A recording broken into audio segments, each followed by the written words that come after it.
اور ہم اکثر ان سڑکوں پہ دیکھتے ہیں تماشا لگا ہوتا ہے، غربا کی بیٹیاں اور بوڑھی مائیں اور بوڑھے بزرگ لائن میں کھڑے ہوتے ہیں، انہیں ٹائم 8 بجے کا دیا جاتا ہے اور نواب کا پتر 10 بجے خود آتا ہے اور سب سے پہلے وہ چائے لیتا ہے، پھر اخبار پڑھتا ہے، اور وہ باہر دھوپ میں کھڑے ہیں، اچانک لائٹ غائب ہوتی ہے تو وہ ملازم پہ برستا ہے کہ ابھی تک جنریٹر کیوں نہیں چلا، مجھے یہاں گرمی لگ رہی ہے، تجھے اے سی میں بھی گرمی لگ رہی ہے، اور جو باہر غریب اللہ کی مخلوق دھوپ میں مر رہی ہے وہ تمہیں نظر نہیں آئی؟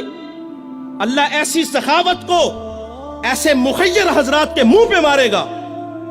اور ابو بکر خدمت کے لیے جاتے ہیں، جذبے کیسے ہیں؟ ایسے وقت میں جاتے ہیں جس وقت میں اللہ کے علاوہ انہیں کوئی بھی نہیں دیکھتا، خدمت کر کے آتے ہیں۔ کیا ہمارے اندر یہ جذبے ہیں؟ اور ہم تو 500 کا نوٹ بھی دیں تو ہزاروں لوگوں کو دکھاتے ہیں، ہم آٹے کا تھیلا دیں تو ذلیل اور رسوا کر کے دیتے ہیں، اور وہ کتنے بڑے لوگ ہیں یار، خدمت کرنے کے لیے جاتے ہیں، پاؤں میں جوتے بھی نہیں کہ کوئی میرے قدموں کی آہٹ کو بھی نہ سن لے۔ یہاں ایک توجہ یہ بھی آپ کی چاہوں گا، حضرت ابو بکر فرماتے ہیں کہ کہیں کسی کے نیند میں خلل نہ آئے میرے قدموں کی آہٹ کی وجہ سے۔ آج ہمسائے ہماری شرارتوں سے محفوظ نہیں، ہم نے ڈیک آن کیا، ہمسایہ صرف بیچارہ اتنا ہی کہتا ہے یار تھوڑی سی آواز آہستہ کر لو، وہ کہتا تمہیں کیا تکلیف ہے، میرے گھر میں چل رہا ہے، تمہیں کیا تکلیف ہے؟ یہ ہمارے یہ رویے ہیں صاحب، اور وہ کتنے بڑے لوگ ہیں چھپ کے خدمت کرتے ہیں صرف اللہ کی رضا کے لیے۔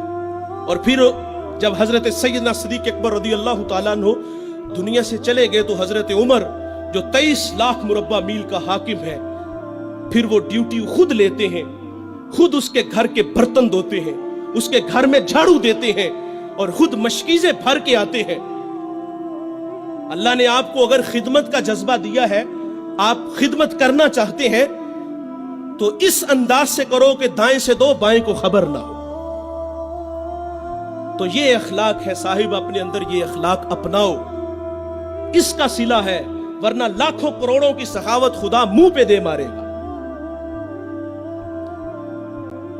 تو ایک زمانہ ہمارے اوپر ایسا گزرا ہے کہ لوگ ایک دوسرے کا احساس کرتے تھے۔ یہ بغداد کی کہانی ہے، ایک شخص صرف یہ دیکھنے کے لیے آتا ہے کہ یہ لوگ عزت کیوں اتنی زیادہ پا گئے ہیں۔ اس نے ایک ہوٹل سے کھانا کھایا، وہ مسلمان نہیں تھا، اور سامنے ٹیبل پہ ایک جوان بیٹھا تھا، وہ مسلمان ہے۔ اس نے محسوس کیا کہ اس کا تعلق ہمارے شہر سے نہیں ہے۔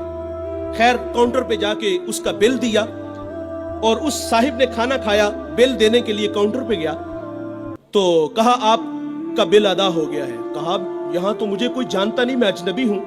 کہا ایسے ہی ہے، ایک مسلمان تھا اور اس نے آپ کا بل دیا اور چلا گیا۔ رکا اس لیے نہیں کہ آپ شکریہ کے لیے آگے بڑھیں گے، تو اس نے یہ بھی اپنے لیے مناسب نہیں سمجھا کہیں یہ نفس کی غذا نہ بن جائے۔ وہ اس بات سے متاثر ہوا، پھر ایک دکان پہ گیا، اسے کوئی چیز چاہیے تھی۔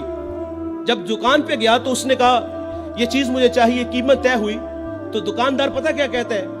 وہ کہتا ہے بھائی اسی معیار کی، اسی قیمت میں وہ جو سامنے دکان ہے، اگر یہ چیز تم اس سے خرید لو تو تمہیں کوئی اس پہ اعتراض تو نہیں؟ کہا مجھے چیز چاہیے۔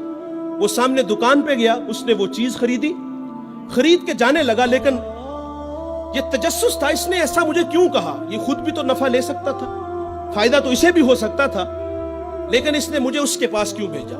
دوبارہ پھر پلٹتا ہے اور آ کے کہتا ہے بھائی وہی معیار ہے، وہی قیمت ہے، لیکن اس کے پاس بھیجنے کا مقصد کیا تھا تیرا؟ اس نے کہا بھائی میں صبح سے اس وقت تک میرے پاس بڑے گاہک آئے ہیں اور میں نے اپنے بیوی بچوں کے لیے رزق روٹی اکٹھی کر لی ہے، اور وہ جو سامنے بھائی ہے اس کے پاس صبح سے لے کر اس وقت تک کوئی گاہک بھی نہیں آیا، تو میری آرزو تھی کہ تو اس سے جا کے خرید لیتا تاکہ وہ بھی اپنے بچوں کے لیے رزق روٹی لے جاتا۔ ایک ایسا زمانہ تھا، ہمارے اخلاق اتنے اچھے تھے، ہم ایک دوسرے کا خیال رکھتے تھے۔ آج تو ذلیل کرتے ہیں۔ تو حضرت عمر رضی اللہ تعالیٰ عنہ کے پاس ایک مقدمہ آیا بڑا عجیب سا، ایک صاحب نے زمین خریدی اور ایک نے بیچی۔ جس نے زمین خریدی اس نے ہل چلایا تو اس سے خزانہ نکلا، اور وہ خزانہ لے کے جس سے خریدی ہے اس کے پاس آ گیا، اور آگے کہتا ہے کہ بھائی میں نے زمین خریدی ہے, زمین کے پیسے دیے ہیں, اس خزانے کے پیسے نہیں دیے, یہ آپ مجھ سے لے لو. اور جس نے بیچی ہے وہ کہتا ہے بھائی یہ تمہارے مقدر, یہ میں نہیں لوں گا, یہ تمہارے ہی ہیں. ان کا آپس میں تنازع ہوا, حضرت عمر کے پاس آ گئے. وہ دے رہا ہے, وہ لے نہیں رہا.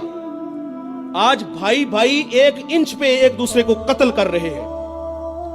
آج 1 انچ پہ بھائی جیونا مرنا ختم کر رہے ہیں اپنے بھائی سے. اپنی اولادوں کو بھی نصیحت کر کے جاتے کہ چچا کو منہ نہیں لگانا.